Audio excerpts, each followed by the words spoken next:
तो अगर आप भी बैंक में एफडी वगैरह कराए हो, ठीक है, बैंक में एफडी कराए तो 30 अप्रैल से पहले आप कुछ काम कर लो, नहीं तो आपको 10 से 20% तक आपको टीडीएस लग सकता है, यानी टैक्स आपके इन्वेस्टमेंट अमाउंट पे लग सकता है। अब ये टीडीएस कैसे करता है इसके बारे में आपको बताएंगे, क्या क्या चीज़ें इसमें नई आई हैं। और 1 अप्रैल 2025 से, ठीक है, 1 अप्रैल 2025 से नया साल चालू होता है, ठीक है, नया साल चालू होता है 1 अप्रैल 2025 से। आपको भी नया साल तो 1 जनवरी से चालू होता है, तो 1 अप्रैल से कौन सा साल चालू होता है दोस्तों, ये होता है फाइनेंशियल ईयर, ठीक है। और जो 1 जनवरी से लागू होता है, 1 जनवरी जो नया साल चालू होता है, ये होता है दोस्तों कैलेंडर ईयर, ठीक है, ये होता है कैलेंडर ईयर और ये होता है फाइनेंशियल ईयर। तो जो भी हमारे फाइनेंस से रिलेटेड जो चीज़ें होती हैं, जो चेंज होते हैं, जो बदलाव आते हैं, जो नया टैक्स बिल होता है, जो नया टैक्स का रिजीम लागू होता है, जो भी चीज़ें फाइनेंस की होती हैं ये लागू होती है नए फाइनेंशियल ईयर से, यानी 1/4 से, ठीक है, मतलब ये फाइनेंशियल ईयर होता है 1/4 से ये चालू होता है।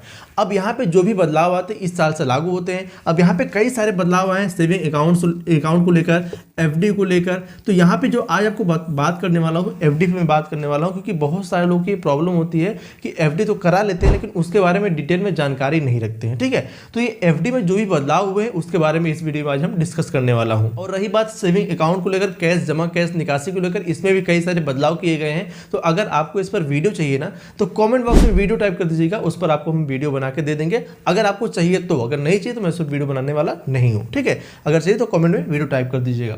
अब बात करते हैं एफडी की। दोस्तों यहाँ पे जो टीडीएस वाली लिमिट सेट की गई है, पहले क्या थी, पहले अगर कोई व्यक्ति, देखो यहाँ पे ये वीडियो उनके लिए भी इंपॉर्टेंट होगी जो 60 साल से कम है, जिनकी उम्र 60 साल से कम है उनके लिए भी वीडियो इंपॉर्टेंट है।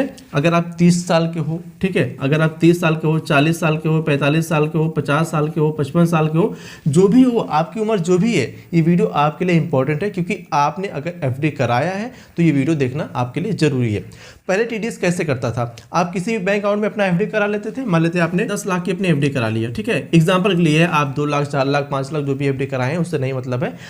मैं यहाँ पे आपको एग्जाम्पल के लिए बताता हूँ कि अगर आपने 10 लाख रुपए की एफडी करा दिया, अब यहाँ पे जो आपको इंटरेस्ट मिल रहा है, ठीक है, जो आपका यहाँ पे इंटरेस्ट मिल रहा है, यहाँ पे मैं मान लेता हूँ कि आपका 7% का इंटरेस्ट मिल रहा है अगर, ठीक है, एफडी में, तो आपका यहाँ पे 70,000 रुपये इंटरेस्ट आपको मिल जा रहा है, ठीक है, मोटा अगर आपको 70,000 का इंटरेस्ट मिल जा रहा है एक साल में, तो यहाँ पे जो सीनियर सिटीजन लोग नहीं थे, जिनकी उम्र 30 साल थी या फिर 40 साल थी या 45 साल थी या फिर 50 साल थी, जिनकी उम्र, अगर ये उम्र के लोग थे और इनको 70,000 का यहाँ पे अमाउंट ब्याज के रूप में मिल जा रहा था, तो वहाँ पे उनको 40,000 के जो इनकम होती थी ब्याज वाली, इतनी तक इनकम टैक्स फ्री होती थी। लेकिन 40,000 के ऊपर जैसे उनको इनकम हो जाती थी ब्याज की, उन पर यहाँ पे टीडीएस लगता था, वो लगता था 10% का, ठीक है, उनको 10% का टीडीएस करता था। लेकिन इसी केस में अगर जो लोग अपने बैंक में पैन कार्ड नहीं अपडेट किए हैं, एफडी में पैन कार्ड अपडेट नहीं किए हैं, वहाँ पे इनको 20% तक टीडीएस करता था, ठीक है, 20% यहाँ पे टीडीएस लग जाता था।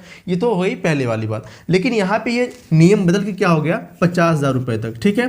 अगर ब्याज की इनकम आपकी 50,000 रुपये से ज़्यादा है तो आपको यहाँ पे टीडीएस देना पड़ेगा। लेकिन इस 50,000 रुपये से कम अगर आपकी ब्याज की इनकम आती है तो यहाँ पर आपको टीडीएस नहीं देना है, ठीक है, आपको टीडीएस नहीं देना अगर 50,000 से कम आपकी इनकम आती है ब्याज के थ्रू, ठीक है। ये तो हो गई जो नॉर्मल पर्सन है, जैसे हम लोग 30 साल, 40 साल, 45 साल उम्र वाले जो हैं, इनके लिए ये हो गए नियम। लेकिन जो सीनियर सिटीजन है उनके लिए क्या नियम है, चलिए उसको हम देख लेते हैं। देखो, जो जिसकी उम्र 60 साल से ज़्यादा हो चुकी है, जिनकी उम्र 60 साल है या फिर उससे ज़्यादा, ये सीनियर सिटीजन में आते हैं, तो इनकी जो पहले ब्याज की इनकम पर 50,000 के तक छूट थी, ठीक है। अगर उनकी इनकम 50,000 तक होती थी तो वहां पर उनको टीडीएस जो लगता था ये नहीं देना पड़ता था, ठीक है, टीडीएस नहीं लगता था जिनकी इनकम 50,000 थी। लेकिन 50,000 से ऊपर जैसे इनकम होती थी ब्याज से, उनको यहाँ पे टीडीएस देना पड़ता था।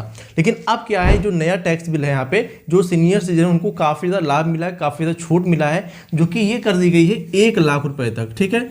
अगर 1 लाख रुपए तक इनकी ब्याज की इनकम आती है तो यहाँ पे इनको टीडीएस नहीं लगता है, ठीक है, ये टीडीएस इनको नहीं देना पड़ता है, ये टीडीएस फ्री हो जाएगा। लेकिन यहाँ पर भी कुछ नियम है, कुछ चेंजेस है। अगर आप नहीं करते हैं तो आपको 10 से 20% तक टीडीएस लग सकता है, उसको भी आगे वीडियो में बात करते हैं, लेकिन उससे पहले इसको हम समझ लेते हैं।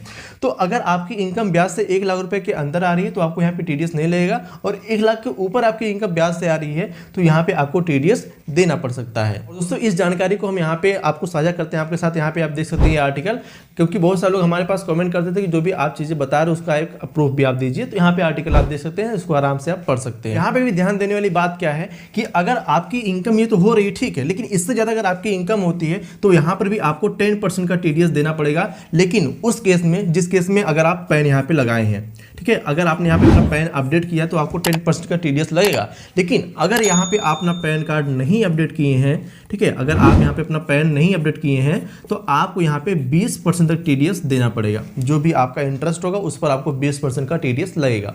अब सवाल आता है दोस्तों कि अगर हमें टीडीएस से बचना है, हमने पैन भी अपडेट किया है या फिर नहीं किया है, अगर हमें टीडीएस से बचना है, टीडीएस का हमें फ़ायदा उठाना है कि हमें टीडीएस ना देना पड़े, तो कैसे आप इससे बच सकते हैं, क्या इसके लिए आपको कदम उठाना पड़ेगा, चलिए उसको हम यहाँ पे देख लेते हैं। दोस्तों यहाँ पे जो ये नियम है आपको ये दोनों लोग करना है, चाहे 60 साल से कम जिनकी उम्र है, जैसे कि 40 साल है, 45 साल है, 55 साल है, जो 60 साल से कम के अंदर में आते हैं उनको क्या करना है, और जो 60 साल से ज़्यादा है, 60 साल जिनकी उम्र है, 65 साल है, ठीक है, 70 साल है, 75 साल है, अगर ये भी अपने बैंक अकाउंट में एफडी वगैरह करा रखे हो तो उनको क्या करना है। सबसे पहले हम बात करते हैं जिनकी उम्र 60 साल से कम है, उनको क्या करना है, बैंक में जाना है और फॉर्म, ठीक है, फॉर्म उनको 15G, उनको फॉर्म 15G फिल करना है, ठीक है। तो अगर बैंक आपका एक बार टीडीएस काट ले तो टीडीएस वापस होगा नहीं, उसको आपको आईटीआर फिल करके फिर आपको टीडीएस क्लेम करना पड़ेगा।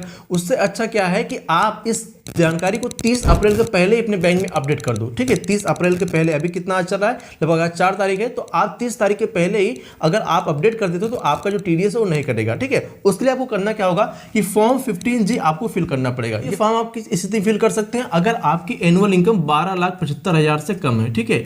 अगर आप 12,75,000 से कम आती है आपकी इनकम तो आप यहाँ पे इस फॉर्म को फिल करके अपना टीडीएस से बच सकते हैं। कि आपको पता है इस बजट में जो इनकम टैक्स एक्ट के तहत आपको यहाँ पे 12.5 लाख रुपए तक इनकम पर छूट मिल जाती है। तो इस छूट मिलती है अगर आपको, तो इसका आप यहाँ पे फायदा ले सकते हैं। अगर आप 60 साल से कम है तो आप फॉर्म 15G को भर सकते हैं, जिसकी वजह से आपका यहाँ पे टीडीएस नहीं कटेगा, ठीक है। एंड यहाँ पे अगर आप यहाँ पे आते हैं 60 साल के ऊपर तो आपको यहाँ पे फॉर्म फिल करना है 15H, ठीक है। अगर आपकी एनुअल इनकम 12,75,000 से कम है तो आप यहाँ पे फॉर्म 15H को फिल कर सकते हैं। अब इस फॉर्म को फिल करने के लिए आप कैसे कर सकते हैं, आप इसको ऑनलाइन डाउनलोड कर सकते हैं। उसके बाद इसको फिल करके आप बैंक का ब्याज सर्टिफिकेट, ठीक है, इंटरेस्ट सर्टिफिकेट होता है, ब्याज सर्टिफिकेट, इसको आप लेकर आप बैंक में जमा कर दीजिए, जिसकी वजह से आपका यहाँ पे टीडीएस नहीं कटेगा, जो कि आपको करना पड़ता है कब, 30 अप्रैल से पहले, ठीक है। 30 अप्रैल से पहले अगर आप इसको करते हैं तो आप जो ब्याज पर 10% से 20% का टीडीएस कटने वाला है, इससे आप बच सकते हैं और आपको यहाँ पे फायदा हो सकता है। तो दोस्तों ये वीडियो आपको कैसा लगा, अगर आपको अपना टीडीएस बचाना है तो आपको एक कदम उठाना पड़ेगा, फॉर्म 15G और 15H आपको भरना पड़ेगा। अगर आप 60 साल से कम है तो आप फॉर्म 15G को भरें, अगर आप 60 साल से ज्यादा है तो आप फॉर्म 15H को भर के अपना टीडीएस कटने से बचा सकते हैं। सो अगर ये वीडियो पसंद आए तो वीडियो को लाइक कीजिएगा। अगर आप चैनल पहली बार है, चैनल को सब्सक्राइब नहीं किया तो चैनल को सब्सक्राइब करना बिल्कुल नहीं भूलेगा। और अगर आप इन्वेस्टमेंट से रिलेटेड वीडियो देखना चाहते हैं, यहाँ पे मैंने वीडियो लगा रखा है, आप इस पर क्लिक करके पूरी वीडियो देख सकते हैं। चलिए मिलते हैं नेक्स्ट वीडियो में एक और इंटरेस्टिंग और नॉलेजेबल टॉपिक से। तब तक के लिए जय हिंद, जय भारत।